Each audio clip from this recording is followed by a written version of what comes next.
एक राजकुमार थे, सिद्धार्थ। वह शाही परिवार में जन्मे थे, जहां हर तरफ ऐश्वर्य और वैभव था। उनके पास हर वो चीज थी जो एक इंसान की कल्पना कर सकता है। जिंदगी में मजे ही मजे कर रहे थे। महल में हर दिन उत्सव होते थे, संगीत और नृत्य का दौर चलता था। सिद्धार्थ का जीवन एक सपने जैसा था, जिसमें कोई कमी नहीं थी।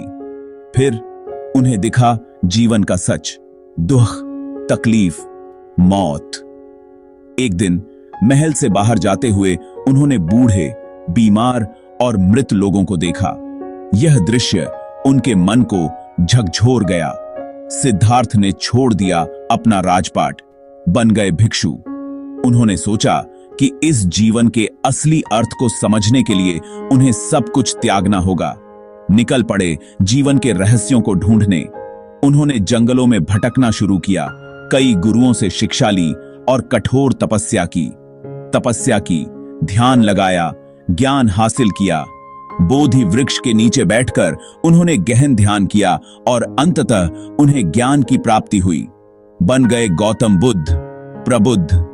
अब वे केवल सिद्धार्थ नहीं थे, वे गौतम बुद्ध बन चुके थे, जिन्होंने जीवन के गूढ़ रहस्यों को समझ लिया था, दिखाया दुनिया को दुखों से छुटकारा पाने का रास्ता।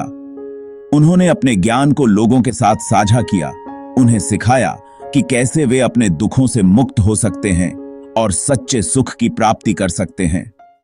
एक दिन बुद्ध ने अपने शिष्यों को एक ऊंचे पहाड़ पर चढ़ने को कहा।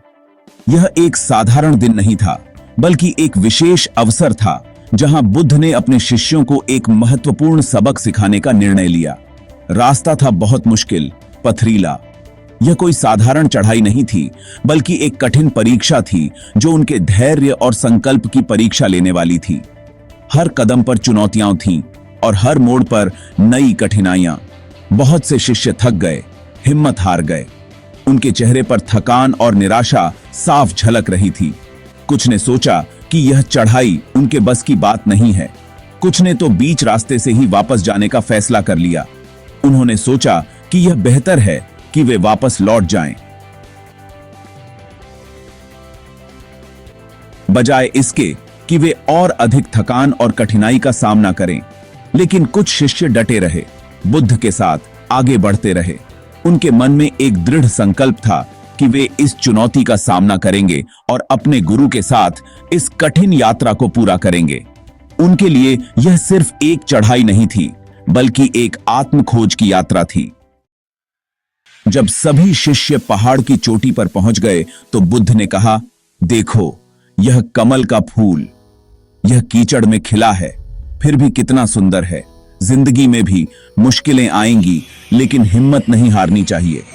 जो डटे रहते हैं वही कामयाब होते हैं। दृढ़ता कामयाबी की कुंजी। बुद्ध ने बताया, जैसे एक मूर्तिकार पत्थर को तराशता है, वैसे ही हमें अपनी इच्छा शक्ति से मुश्किलों को दूर करना होगा। हिम्मत हारना आसान है, लेकिन जो डटे रहते हैं वही अपने लक्ष्य को हासिल करते हैं। धैर्य रखो, कोशिश करते रहो, सफलता जरूर मिलेगी। अपने अंदर की ताकत को जगाओ। बुद्ध ने कहा, हमारे अंदर बहुत बड़ी शक्ति छिपी है, हमें बस उस शक्ति को पहचानना है, उसे जगाना है। जब हम अपनी आंतरिक शक्ति से जुड़ जाते हैं, तो कोई भी बाधा हमें रोक नहीं सकती। बुद्ध का रास्ता, दया और ज्ञान। बुद्ध ने हमें सिखाया कि करुणा और प्रज्ञा के बिना जीवन अधूरा है। बुद्ध ने दुखों से मुक्ति का रास्ता दिखाया, अष्टांगिक मार्ग। यह मार्ग हमें सही दिशा में चलने की प्रेरणा देता है। इस रास्ते पर चलने के लिए जरूरी है सही सोच, सही दृष्टिकोण और सही समझ। सही सोच हमें जीवन के सही अर्थ को समझने में मदद करती है। सही काम, सही ध्यान। सही काम का मतलब है अपने कर्तव्यों को पूरी निष्ठा और ईमानदारी से निभाना। सही ध्यान का मतलब है मन को एकाग्र करना और आत्मा की शांति को प्राप्त करना। दया और ज्ञान, यही है जीवन का सार। दया का मतलब है दूसरों के प्रति सहानुभूति और प्रेम दिखाना। ज्ञान का मतलब है सच्चाई को जानना और समझना। दूसरों की मदद करो, क्योंकि यह हमें आंतरिक शांति और संतोष प्रदान करता है। सेवा का भाव हमें मानवता के करीब लाता है। ज्ञान हासिल करो, क्योंकि ज्ञान ही हमें अज्ञानता के अंधकार से बाहर निकालता है। पढ़ाई, ध्यान और अनुभव से ज्ञान प्राप्त होता है और मुक्त हो जाओ। जब हम करुणा और प्रज्ञा को अपने जीवन में अपनाते हैं तो हम सच्ची मुक्ति और आनंद की प्राप्ति करते हैं। कभी हार मत मानो। जिंदगी एक संघर्ष है, लेकिन हार मान लेना कोई हल नहीं।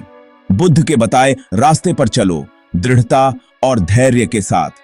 अपनी आंतरिक शक्ति को पहचानो और कभी हार मत मानो, क्योंकि जब तक सांस है तब तक आशा है।